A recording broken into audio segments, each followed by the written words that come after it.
একটা ছোট মিথ্যা আর তার ভয়াবহ পরিণতি। আজ আমরা শুনব এক শিক্ষণীয় ইসলামিক গল্প যা আমাদের শেখাবে মিথ্যা শুধু গুনাহ না, সেটা ধ্বংসের রাস্তাও। থওয়াপর্থে আপনাকে স্বাগতম। আসুন শুরু করি।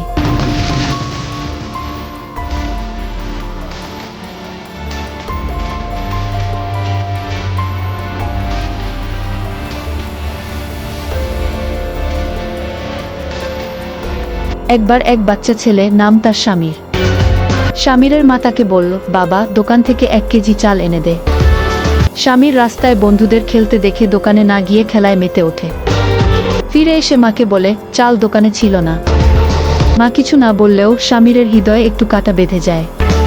পরদিন স্কুলে এক পরীক্ষায় শামির বই দেখে উত্তর লেখে। শিক্ষক জিজ্ঞেস করতেই শামির বলে, না স্যার, আমি দেখি নাই। এইভাবে শামির মিথ্যার চক্রে জড়িয়ে যায়। এক রাতে শামির স্বপ্ন দেখে সে একটি অন্ধকার গর্তে পড়ে গেছে, চারপাশে আগুন, সাপ আর বিচ্ছু। এক ভয়ানক আওয়াজ বলে, তুই মিথ্যা বলেছিলি, এখন ভোগ কর। ভয়ে শামির ঘুম ভেঙে যায়। সে দৌড়ে মায়ের কাছে যায়, সব বলে দেয়।